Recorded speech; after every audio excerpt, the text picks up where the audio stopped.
Bonjour, Nathalie Sahuc pour le podcast Comme et Projets. Le podcast qui veut vous aider à bien communiquer sur les projets qui vous tiennent à cœur. Aujourd'hui, c'est l'épisode 27 et je viens vous parler de podcast. Je vous propose un épisode un peu hors norme. Alors, je voulais juste m'expliquer un petit peu sur la raison pour laquelle je faisais ce podcast, même si j'avais conscience que les premiers publics ou les premières entités qui pourraient devenir mes clients ne seront vraisemblablement pas à l'écoute de ces podcasts. D'abord, dans les réflexions qui m'ont amené à changer d'activité et à me mettre en indépendant et à travailler de manière libre, le principe créateur est quelque chose d'hyper important. Moi, c'est ma part de création. J'ai toujours rêvé de faire de la radio. J'ai toujours aimé prendre un micro, imaginer et parler aux autres. La stade d'après, ce sera d'ailleurs d'aller rencontrer d'autres personnes pour faire des podcasts en conversation. Mais pour l'instant, voilà, je me fais un grand plaisir à m'enregistrer, à essayer de construire une cohérence dans mes propos, à améliorer ma diction, à organiser l'intro et la conclusion en musique, à l'éditer, à trouver une couverture, un titre, un résumé. J'aime ça, je sais pas pourquoi, je trouve que l'ensemble de ces podcasts forme un tout et c'est une petite part de moi que je livre à chaque fois, une petite part de mes convictions, de mes expériences, de mon savoir ou de mes intuitions. Donc je le fais d'abord pour moi, désolée. Donc c'est vraiment l'antithèse de tous les projets de communication qu'on peut imaginer, puisque la première règle, c'est quand même de communiquer pour les publics visés, les destinataires, et non pas pour l'expéditeur. Alors, on n'est pas vraiment dans un journal intime parce que j'assume complètement le fait de réfléchir avec vous et à travers ces podcasts sur les différentes techniques qui vous amènent à mieux communiquer sur vos intentions, sur vos projets avec les autres. Mais en même temps, c'est vrai que c'est une quête. Je pense aller vers une vision plus éclairée et plus globale, au final. Et cette vision plus globale, évidemment, l'idée, c'est quand même de la transmettre et de la mettre au service de ceux qui souhaiteront travailler avec moi. Il y a autre chose aussi à travers le podcast, c'est que j'ai vu il y a de cela peut-être 2-3 ans, mes enfants disparaître de l'écran de télé du salon pour s'enfermer dans leur chambre. 3 ans, ouais, à peu près 3-4 ans. Avec un peu de honte, en disant voilà, ils sortent plus de leur chambre. Et j'ai constaté que c'était vrai chez tous les gens de ma génération qui avaient des enfants de leur génération. J'ai compris que, en fait, on ne pouvait pas tellement leur reprocher de choisir ce qu'ils regardaient sur leurs écrans de portable, sur YouTube, puisque nous étions nous-mêmes en train de nous gaver de ce qui est proposé les grandes chaînes nationales sur la télé. Chaque génération ses travers. Mais je pense que c'est quelque chose qui rentre réellement dans notre façon de consommer du loisir. C'est chacun à la carte de manière individuelle. Alors ça, c'est la première chose. On le voit très clairement sur la télé, qui n'est regardée que par les personnes âgées et les réfractaires à Internet. Ils sont quand même de moins en moins nombreux parce que même parmi les personnes âgées, il y a de plus en plus d'adeptes. Et puis, le truc, c'est qu'il y a la même chose sur la radio. Enfin non, il n'y avait pas la même chose sur la radio. Et il y a toujours pas vraiment la même chose sur la radio. Pourtant, je trouve que c'est beaucoup moins aliénant puisque vous pouvez faire plein de choses en écoutant la radio. Je connais plein de gens qui écoutent de la musique en faisant leurs tâches ménagères, en préparant à manger, en conduisant. Je connais plein de gens qui écoutent leurs émissions en étant fixés à l'horaire, en ratant le début parce que la réunion a duré plus tard et que leur trajet est reculé, etc. C'est une façon de bien passer le temps. Je qu'on peut pas faire tout à fait vraiment aussi bien quand on regarde la télé, puisqu'on a quand même l'attention du regard, et c'est vrai pour YouTube aussi. Donc la radio, je trouve, se prête bien à un temps de détente ou de réflexion à travers ce qu'on peut écouter. Et alors vraiment, les podcasts, c'est YouTube pour la radio, d'accord ? C'est-à-dire que vous allez choisir exactement ce que vous consommez en loisirs, en information, en enquête, en recherche. Dernière petite chose, pendant très longtemps, j'ai fait beaucoup de routes, 2 heures par jour. Donc 2 heures par jour, j'ai d'abord connu 10 heures et j'ai augmenté ma culture musicale, très bien.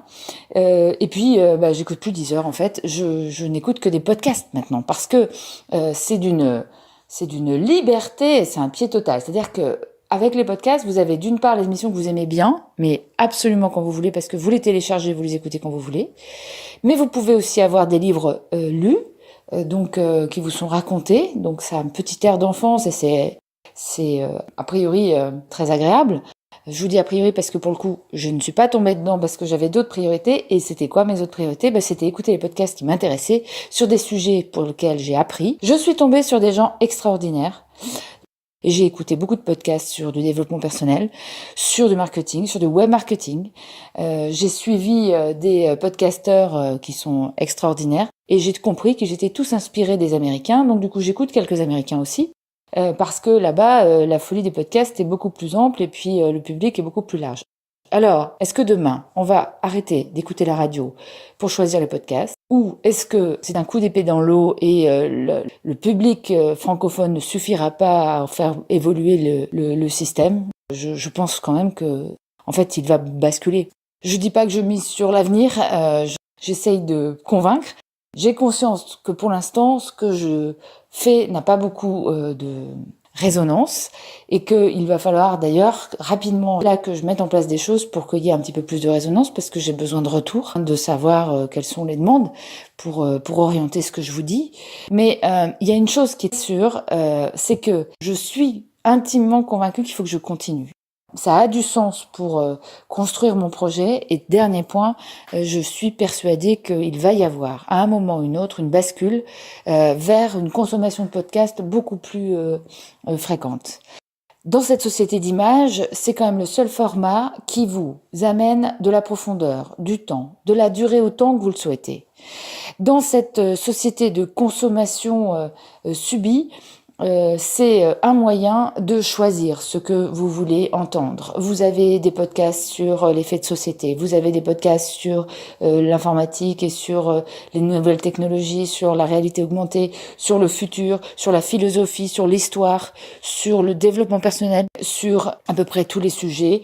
Et les podcasts sont un moyen d'utiliser le temps que vous perdez à faire des tâches désagréables. Elles deviennent agréables parce que vous êtes accompagné par des informations, des éclairages ou des histoires tout simplement, ou des interviews de gens formidables que vous n'entendez pas sur les grandes ondes et que vous ne voyez pas à la télé.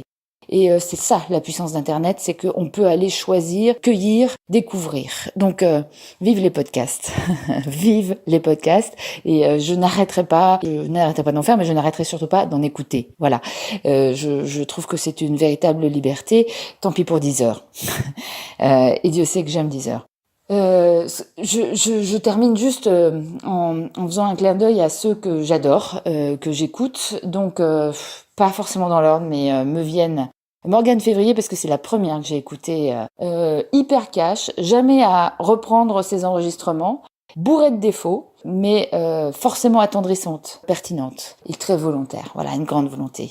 Il y a Stanislas Leloup, alors ça c'est le parfait, le léché, j'adore et je garde toujours dans mon téléphone les éditions sur l'influence et manipulation et puis sur les biais cognitifs. C'est passionnant, c'est hyper bien foutu, mais il est surdoué, de toute façon quoi qu'il fasse c'est parfait. Il est bourré de gentillesse, Nomade Digital a été un régal. Voilà, donc j'adore, il recommence sur Marketing Mania et c'est super. Il y a bien sûr le maker, Antoine BM. Alors, je l'ai vu dans la conférence de Morgane Février. C'est un type extrêmement attachant, extrêmement doué, très jeune aussi. Et j'ai appris beaucoup de choses avec lui. Il y a Clotilde Dussoulier, auteure culinaire qui en fait est en train de devenir coach, mais avec une approche tellement fine, tellement fraîche, tellement efficace, tellement maîtrisée que elle m'impressionne et je l'écoute. Merci à elle. Il y a La Poudre, il y a Génération XX, il y a Les couilles sur la table, Tim Ferriss, Brooke Castillo, découverte par Clotilde Dussoulier. Je voulais juste revenir sur des podcasts que je n'ai pas cités et qui sont très importants pour moi. Transfert, ou qui laisse la parole aux gens avec un degré d'intimité et de tendresse qui nous rend meilleurs après, quoi. Voilà, donc je vous le conseille. Et puis Les Pieds sur Terre, alors ça c'est une émission de France Inter, ou France Culture, que je ne connaissais pas. C'est un ami qui m'en a parlé parce qu'on avait échangé sur les podcasts. Ah, et puis j'ai oublié Antonin Archer, Nouvelle École, qui est le podcast exceptionnel par excellence. Donc bravo à lui. Moi, je leur suis extrêmement reconnaissant et je me rends compte il y a beaucoup de jeunes qui ont beaucoup de profondeur d'analyse, Moi, ça me réconcilie avec cette belle génération. Non pas que j'étais fâchée, mais j'étais plutôt indifférente. Voilà, donc pour l'instant, j'en suis là. Pour l'instant, j'en suis là, mais je pense que il y aura de nouveaux podcasts intéressants. On est en train de vivre un grand développement de ces podcasts. Moi, si vous m'écoutez un peu par hasard, ce que je vous invite à faire, c'est télécharger une appli, Castbox ou bien Podcast Addict, enfin ce que vous voulez. Téléchargez, vous verrez que vous allez rapidement vous créer des rendez-vous auxquels vous tenez. Voilà, et c'est fini pour cet épisode un petit peu particulier.